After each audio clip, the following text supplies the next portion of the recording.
Welcome back viewers. زید صاحب، ہم نے اسٹیبلش کیا کہ ایسٹ انڈیا کمپنی کا مقصد تجارت نہیں تھی، ایکسپلائٹیشن تھی. آپ ہمیں بنگال کی کانکویسٹ کے بارے میں بتا رہے تھے.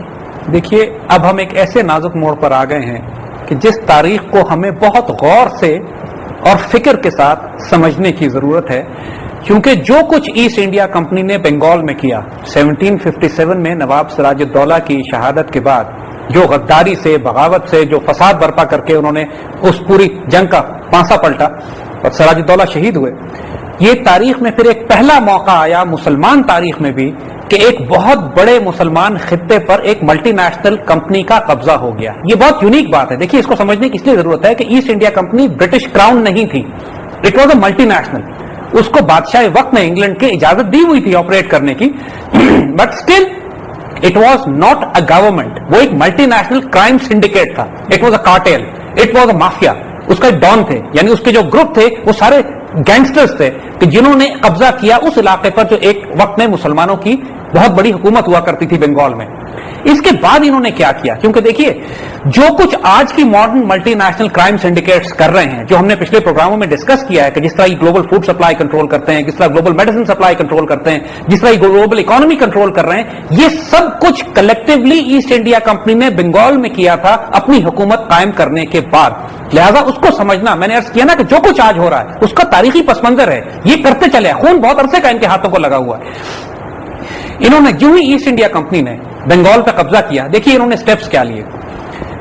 1757 میں بیٹل آف پلاسی، 1777 اور 1783 کے درمیان بنگال میں اتنا بڑا قحط پڑا ہے ان کی پالیسیز کی وجہ سے کہ ایک رف اپروکسیمیشن ہے کہ کم از کم 2 سے 3 کروڑ انسان ہلاک ہوئے ہیں اس قحط میں جو ایسٹ انڈیا کمپنی کے زیر حکومت بنگال میں پڑا ہے. تقریباً 1/3 آبادی بنگال کی اللہ کی پناہ مانگے کہ 1000 سال مسلمانوں نے حکومت کی، ایک قحط نہیں پڑا.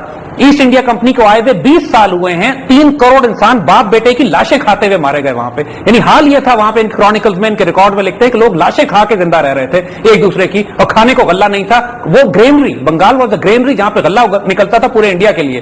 اور حال وہاں یہ تھا کہ ود ان فیو ایئرز کائنات تاریخ کا سب سے بڑا قحط وہاں پڑتا ہے. کیا what did asset India company do کہ چند سالوں کے اندر وہاں اتنا بڑا قحط پڑ گیا. دیکھیے جاتے ہی انہوں نے کیا کیا. میں نے عرض کیا نا کہ crime syndicate multi national mafia تھا.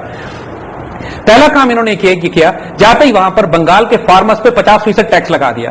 یعنی جو غلہ آپ اگائیں گے 50% تو کمپنی لے جائے گی اس کے بعد، اور باقی 50% منع کر دیا کسانوں کو کہ آپ اپنے پاس جمع نہیں کر سکتے، آپ مارکیٹ میں لے کر آئیں گے، اور مارکیٹ میں بھی کمپنی خریدے گی. یعنی کمپنی سستے داموں اس کو خریدے گی، کوئی اور نہیں خرید سکتا. پھر کمپنی ہی کے ایجنٹس مہنگے داموں اس غلے کو مارکیٹ میں لے کر آئیں گے.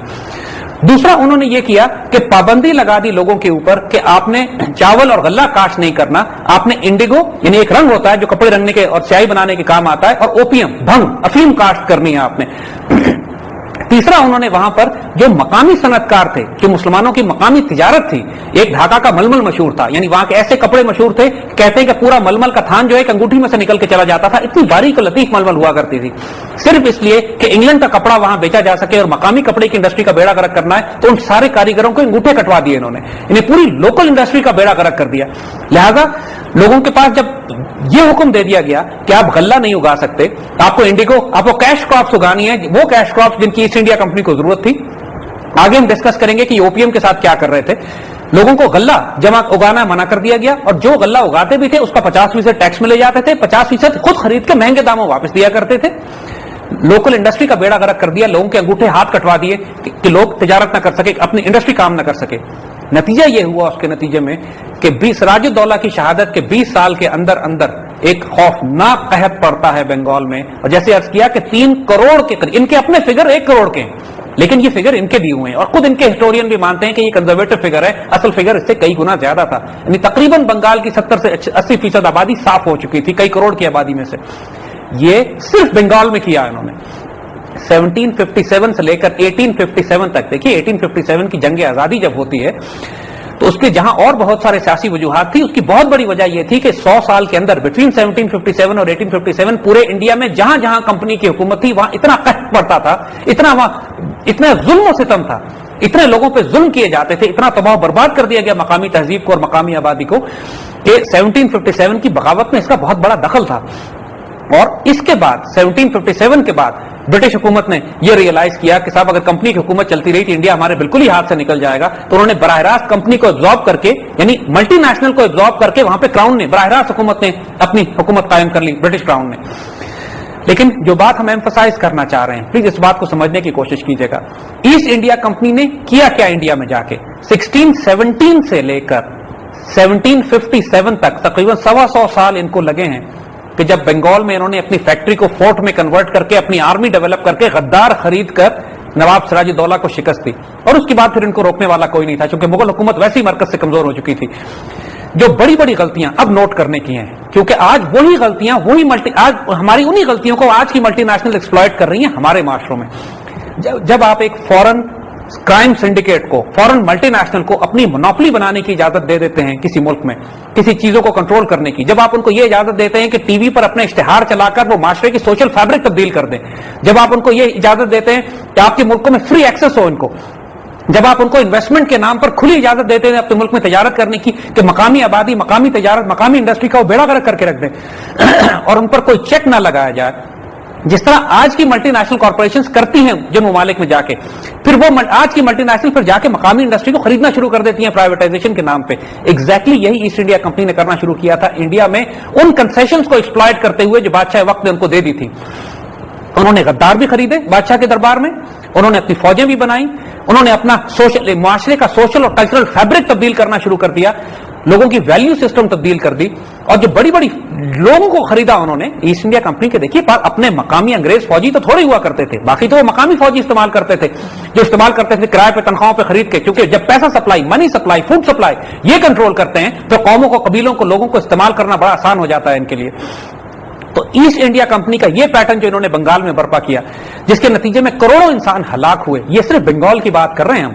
پورے انڈیا میں جو 100 سال میں انہوں نے حشر کیا، یہ تاریخ بھی انہی کی لکھی ہوئی ہے جس کا کوئی ذکر نہیں کرتا. بدترین پیریڈ انڈیا کی تاریخ کا وہ تھا کہ جب ایسٹ انڈیا کمپنی 1757 سے 1857 تک انڈیا پر حکومت کر رہی تھی. اس کے بعد انگریزوں نے آ کے تھوڑا سا آرگنائز کرنے کا شروع کیا، در ترتیب کی، لیکن اس کے باوجود بھی حال یہ تھا کہ بنگال میں 1920 فرسٹ ورلڈ وار کے بعد اس پورے پیریڈ میں بھی قحط پڑا کرتے تھے بنگال میں اور انڈیا میں، کیونکہ جنگوں کی وجہ سے برٹش حکومت غلہ سنبھال کے رکھا کرتی تھی. اگین فوڈ سپلائی کنٹرول کیا کرتے تھے یہ، اور مقامی آبادی علاقوں میں مرے ان کو کوئی پرواہ نہیں. یہ ایسے ہیں کہ جن کی موت ان کے نزدیک حیثیت ہی کوئی نہیں رکھتی. جن چیزوں کی طرف ہم ایمفسائز کر رہے ہیں، دیکھیے یہ جو مغربی تہذیب کی مینٹیلٹی ہے، جو ذہنیت ہے ان کی، جو تاریخی ان کا ایک ریکارڈ ہے، ہسٹوریکل پروفائل ہے ان کا، وہ فرعون کا ہے، وہ دجال کا ہے، وہ قارون کا ہے، وہ قتل و غارت کا ہے. یہ انسان نہیں ہے کہ جو ان کی تہذیب ہمیں آ کے انسانیت اب سکھا رہی ہے. اگر پاکستان میں کسی حکمران کو غیرت ہو نا، کوئی قوم ہماری یکجا ہو جائے، تو ہمیں کمپنسیشن طلب کرنی چاہیے برٹش انڈیا سے، برٹش گورنمنٹ سے، کہ تم نے جو قتل و غارت کیا ہے مسلمانوں کا، جو ہماری تہذیب کا بیڑا غرق کیا ہے، ہمارے تعلیمی نظام کا بیڑا غرق کیا ہے. دیکھیے جس طرح راس چائلڈ نے کہا تھا کہ ہم نے نیا ایجوکیشن سسٹم دیا ہے ان کے فیملی سسٹم کو ڈسٹروائے کر کے، تاکہ ہم ایک نئی نسل پیدا کریں جو ہمارے سسٹم کو چیلنج نہ کر سکے. اسی طرح لارڈ میکولے نے 1830 میں آ کے، ایسٹ انڈیا کمپنی کا ملازم تھا وہ، اس نے آ کے ایک ایجوکیشن سسٹم دیا تھا. وہ آج بھی لارڈ میکولے کا ایجوکیشن سسٹم چل رہا ہے ہمارے انڈیا پاکستان میں، جس کا میکولے نے خود کہا تھا کہ میں نے اس ملک میں اتنی غیرت، اتنا عزت، اتنا وقار دیکھا ہے مقامی آبادی میں کہ ایجوکیشن سسٹم ان کو اتنا غیرت مند بناتا ہے کہ ہمارے لیے لازم ہے کہ ہم ان کے اس ایجوکیشن سسٹم کو تبدیل کریں، اپنا ایجوکیشن سسٹم دیں، تاکہ جو غلام ہم بنائیں گے اس ملک میں وہ ہر چیز مغرب سے لیں، مغرب کی تہذیب، مغرب کی عادات و اطوار، مغرب کے کھانے کا طریقہ، مغرب کا لباس، مغرب کی گفتگو، مغرب کی زبان. کیونکہ مغرب کو جب تک یہ خدا نہیں سمجھیں گے، اور یہ صرف اس صورت میں ہو سکتا ہے جب ہم ان کا تعلیمی نظام بدل کے رکھ دیں. دیکھیے اکنامک ایکسپلائٹیشن ان کی صرف سنگل ہینڈڈ نہیں ہوتی، اس میں ملٹری انویژن بھی شامل ہوتی ہے، اس میں کلچرل انویژن بھی ہوتی ہے، تہذیبیں بھی اپنی مسلط کرتے ہیں، وہ ہمارے تعلیمی نظام اور ہماری زبان بھی تبدیل کر کے رکھ دیتے ہیں. اور یہ سارا کام ملٹی نیشنل کارپوریشنز کے ذریعے کیا جاتا ہے، آج کل کی دنیا میں این جی اوز کے ذریعے کیا جاتا ہے. ان کے رولز ہیں، اسپیسیفکلی ڈیفائنڈ ہیں.